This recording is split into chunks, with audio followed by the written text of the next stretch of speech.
नमस्कार दोस्तों, हिंदुस्तान उदय YouTube platform पे आपका बहुत बहुत स्वागत है। मैं हूं प्रदीप डबास। दोस्तों, आज हम बात कर रहे हैं उस विमान दुर्घटना की जिसने न सिर्फ भारत को बल्कि पूरी दुनिया को झंझोर कर रख दिया।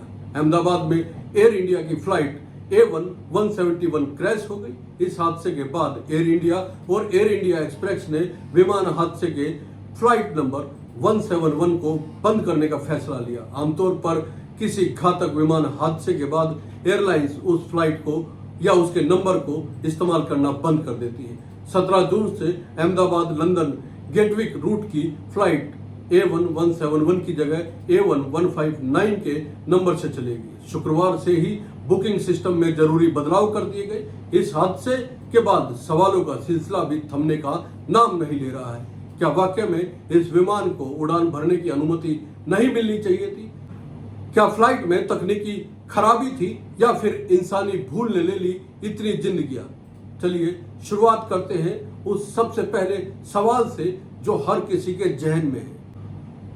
आखिर हुआ क्या था एयर इंडिया के 171 के साथ? जब एयर इंडिया की फ्लाइट 171 ने अहमदाबाद एयरपोर्ट से उड़ान भरी तब किसी को अंदाजा नहीं था कि उसका ये आखिरी टेक ऑफ होगा। रिपोर्ट्स के मुताबिक टेक ऑफ के तुरंत बाद ही विमान ने संतुलन खो दिया और जमीन के करीब 600 फीट ऊपर पहुंचकर वो गिरने लगा। देखने वालों ने बताया कि विमान के इंजन से धूल निकलती हुई दिखाई दी, जिससे अंदेशा लगाया गया कि इंजन ने पूरी ताकत नहीं दी। सवाल यही है दोस्तों कि क्या इंजन फेल होना ही दुर्घटना की मुख्य वजह थी? जानकारों का कहना है कि टेक ऑफ के दौरान दोनों इंजन का एक साथ फेल हो जाना अत्यंत दुर्लभ है। यह तभी संभव है जब सामूहिक कारण हो, जैसे ईंधन में खराबी या फिर फ्यूल सप्लाई से जुड़ी तकनीकी खामी। लेकिन वीडियो से दिखाई दे रहा है कि टेक ऑफ के दौरान इंजन से धूल निकल रही थी, जो इस बात का संकेत है कि इंजन कुछ हद तक थ्रस्ट तो दे रहा था। यदि दोनों इंजन पूरी तरह से फेल हो गए होते तो पायलट विमान की नोज को ऊपर की बजाय नीचे रखते ताकि एयर स्पीड बनी रहे और नियंत्रण रखा जा सके। ऐसे में सवाल उठता है कि क्या फ्लैप्स और स्लेट्स की सेटिंग में गड़बड़ थी? सवाल पर गहराई से विचार किया जाए तो यह एक अहम बात सामने आती है। बोइंग 787 में फ्लैप्स की पीछे की ओर निकलते हैं, नीचे की ओर नहीं। इंटरनेट पर वायरल वीडियोज में फ्लैप्स फैले हुए नजर आते हैं, यानी कि संभव है कि फ्लैप्स सही स्थिति में थे। लेकिन क्या यह केवल आंखों का धोखा था? यदि फ्लैप्स और स्लेट्स सही स्थिति में नहीं होते तो पायलट को फ्लाइट डेक से ऑडियो और विजुअल अलर्ट मिलते, यानी कि बिना फ्लैप सेटिंग्स के विमान टेक ऑफ की प्रक्रिया शुरू ही नहीं हो सकती थी। तो क्या फ्लाइट मैनेजमेंट कंप्यूटर की गलती थी? यह एक गंभीर मुद्दा है। विमान की फ्लैप और थ्रस्ट सेटिंग विमान के कुल वजन पर निर्भर करती है और यह वजन यात्रियों, कार्गो और फ्यूल के आधार पर कैलकुलेट किया जाता है। यदि किसी कारणवश गलत वजन डाला गया हो तो फ्लाइट कंप्यूटर भी उसी के आधार पर गलत फ्लैप और थ्रस्ट सेटिंग का सुझाव देगा। इसका मतलब यह हुआ कि पायलट को जो डेटा मिला वह सही नहीं था क्या? इससे टेक ऑफ के लिए आवश्यक गति और थ्रस्ट नहीं मिल पाया और विमान ने पूरी ताकत झोंकने के बाद भी उड़ान नहीं भरी। सवाल यह भी उठ रहा है कि क्या पायलट ने गलती से गलत आंकड़े दर्ज किए? तो यह भी एक संभावना है। अगर एयरलाइंस ने सही डाटा दिया हो लेकिन पायलट ने कंप्यूटर में उसे गलत तरीके से फीड किया तो फ्लैप की स्थिति और इंजन की थ्रस्ट कैलकुलेशन प्रभावित हो सकती है। ऐसे में पायलट को लगता है कि सब कुछ ठीक है, लेकिन असल में विमान उड़ने लायक नहीं होता। एक और महत्वपूर्ण सवाल है कि क्या टेक ऑफ के लिए 11,500 फीट का पूरा रनवे इस्तेमाल करना सामान्य था? तो जानकार कहते हैं कि बिल्कुल नहीं। इतने लंबे रनवे का उपयोग केवल तभी होता है जब विमान बहुत भारी हो या मौसम की स्थिति बेहद खराब हो। उस दिन मौसम गर्म जरूर था, लेकिन रनवे की पूरी लंबाई का उपयोग संकेत देता है कि विमान को जरूरत से ज्यादा दूरी चाहिए थी टेक ऑफ के लिए, और जो असामान्य है। क्या विमान की फ्लाइट कॉन्फ़िगरेशन ही दोषपूर्ण थी? तो कहा जा सकता है कि यह हो सकता है। यदि विमान की कॉन्फ़िगरेशन जैसे फ्लैप की स्थिति, थ्रस्ट सेटिंग या वजन सही ना हो तो टेक ऑफ असफल हो सकता है।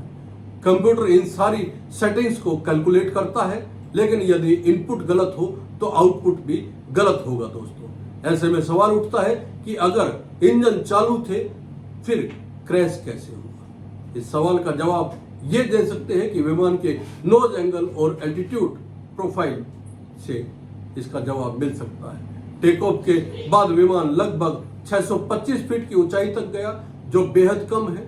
वहां से वो गिरने लगा और पायलट ने नोज और ऊपर उठा दिया।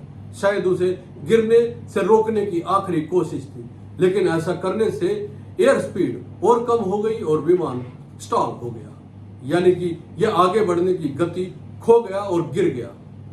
सवाल यह भी है, क्या इससे पहले भी बोइंग 787 में ये समस्याएं रही है? तो कहा जा सकता कि हाँ, बोइंग 787 ड्रीमलाइनर में पहले भी बैटरी से जुड़ी समस्याएं आई है।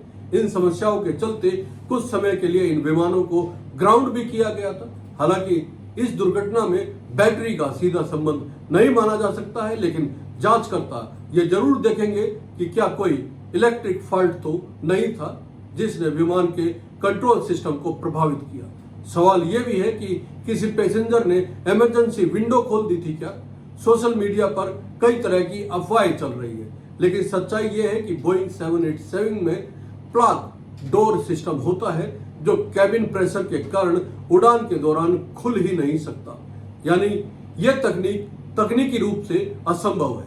यह सिर्फ एक भ्रांति है जो डर और अफवाहों से उपजी है। अगर स्क्रीन काम नहीं कर रही है तो क्या उससे हादसा हो सकता है? यह भी एक सवाल है।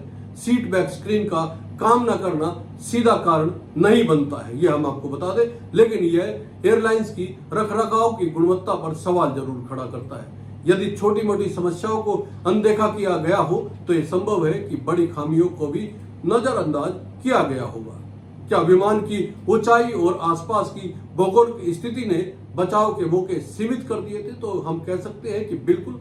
यदि विमान ज्यादा ऊंचाई पर होता तो पायलट को बैकलिफ्ट लैंडिंग साइट तक पहुंचने का समय मिल सकता था, लेकिन जब विमान टेक ऑफ के तुरंत बाद गिरा तो पायलट के पास कोई विकल्प नहीं था। यह भी एक बड़ा कारण है कि हादसे में जान माल का इतना बड़ा नुकसान हुआ। सवाल यह है कि क्या दोनों इंजन बंद हो जाए तो विमान को बचाया जा सकता है?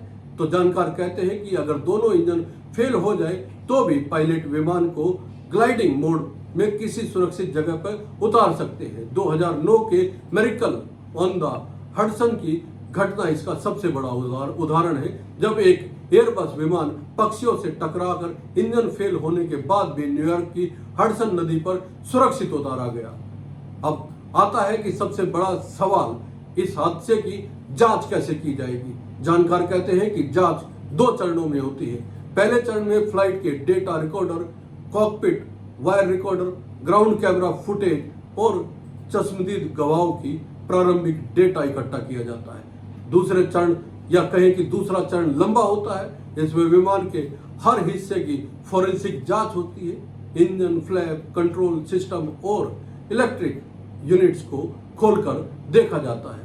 कहीं कोई असामान्य बात तो नहीं है। सवाल यह भी है कि क्या मलबा बहुत खराब स्थिति में है तो क्या जांच मुश्किल हो पाएगी? जांचकर्ता बेहद सूक्ष्म स्तर पर जांच करते हैं। वे हर नट बोल्ट और स्क्रू की भी जांच करते हैं। इंजन ब्लेड की स्थिति और फ्लैप्स की जैक स्क्रू यह बता सकते हैं कि इंपैक्ट के समय क्या हो रहा होगा कि या क्या हुआ होगा।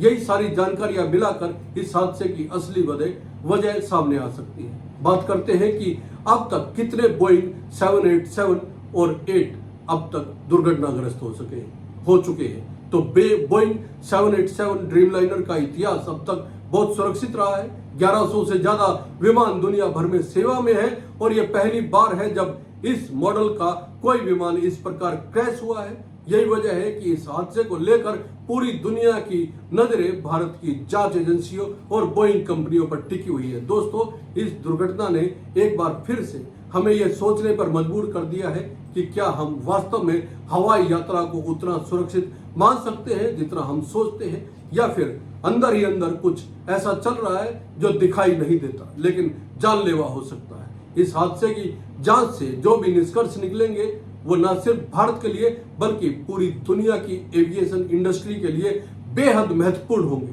हम दुआ करते हैं कि भविष्य में कोई ऐसी घटना ना हो और विमान सेवाएं पहले से भी ज्यादा सुरक्षित हो। ये रिपोर्ट आपको कैसी लगी ये कमेंट करके जरूर बताइए और चैनल को सब्सक्राइब करना ना भूलें। बहुत बहुत धन्यवाद। नमस्कार।